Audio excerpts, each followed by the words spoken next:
వారోని తెగ ఈ ఆదివాసీ జాతి అమెజాన్లోని ఈక్వెడార్ ప్రాంతానికి చెందింది. 5,000 మంది జనాభా మాత్రమే ఉండే ఈ తెగ గురించి బయట ప్రపంచానికి కొన్నేళ్ల క్రితం వరకు తెలియదు. కానీ ఆ తెగలోని ఒక్క ఆదివాసీ మహిళ చేసిన న్యాయ పోరాటం వల్ల ఇప్పుడు ప్రపంచం మొత్తం వారి వైపే చూస్తోంది.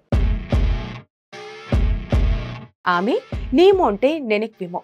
సాధారణంగా మగవాళ్లు యుద్ధానికి వెళ్తే ఆడవాళ్లు ఇంటికి కాపలా కాస్తారు. ఆ సమయంలో ఏ ప్రమాదం వచ్చినా ఎంతటి త్యాగానికైనా వెనుకాడరు. ఇది వారోని తెగ వంశాచారం. కాకపోతే విపత్తు ఇప్పుడు బడా కార్పొరేట్ సంస్థలతో వచ్చింది. ఆ తెగ మగవాళ్లు కూడా కార్పొరేట్ రక్కసితో పోరాడలేక చితికిల పడుతుంటే ఆ తెగ ఆడబిడ్డ నీమోంటే నెనెక్విమో వాళ్లుంటున్న అమెజాన్ అడవిని కాపాడుకునే బాధ్యత తీసుకుంది. ఈ ప్రపంచానికే ఆదర్శమైంది. జీవ వైవిధ్యం అధికంగా ఉండే ఈక్వెడార్ అడవిలోకి కార్పొరేట్ కంపెనీలు అడుగుపెట్టాయి. ఆయిల్ను తోడి తీస్తూ ఆ వ్యర్థాలను నదుల్లో కలిపేసి స్థానిక యాసూని పార్కును నాశనం చేయడం నీమోంటే భరించలేకపోయింది.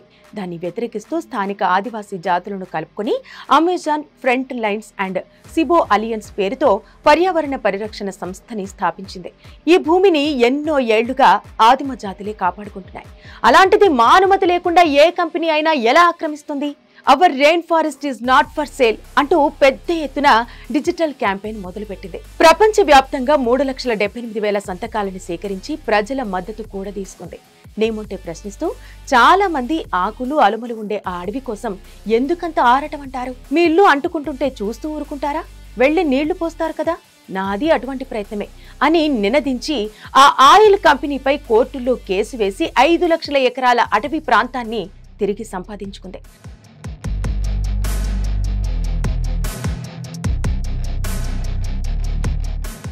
1950 ముందు యూరోపియన్ మిషనరీలు ప్రవేశించినంత వరకు మా జీవితాలు బాగానే ఉండేవని, మా తాతయ్య ఈ తెగ నాయకుడని, ఆయన ఇచ్చిన వారసత్వమే ఈ పోరాటం అంటుంది నీమోంటే.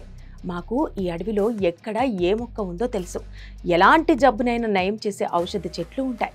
అవే మాకు ఫార్మసీ దుకాణాలు, సరుకుల్ని అందించే కిరాణా కొట్లు, ఆకలి తీర్చే హోటళ్లు, జోలపాడి నిద్రపుచ్చేది ఆ చెట్లే.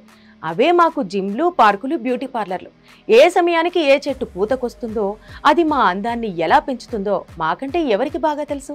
అవసరార్థం ఒక చెట్టును కొట్టాలన్నా ఆ చెట్టు ముందో పాట పాడతాం. దానికి క్షమాపణ చెప్పిన తర్వాతే కొడతాం. అంతలా మాకు అడవితో అనుబంధం ఉంది. ఈ నేల అడుగున ప్రవహిస్తున్న చెమురుని మా పూర్వీకుల రక్తంలా భావిస్తాం అని సందేశాన్నిస్తోంది నీమోంటే. 2020లో గోల్డ్ మెన్ ప్రైజ్ ని గెలుచుకుంది ఆవిడ. ఇప్పుడు ఇన్స్టా వేదికగా కొన్ని లక్షల మంది అభిమానాన్ని చూరకుని గ్రీన్ వారియర్ గా పచ్చదనాన్ని కాపాడుకునే స్ఫూర్తిని రగిలిస్తోంది. సోషల్ మీడియాలోనూ ఎంతో మంది అభిమానుల్ని సంపాదించుకున్న ఈ అడవి బిడ్డ ప్రపంచానికే ఆదర్శంగా మారింది.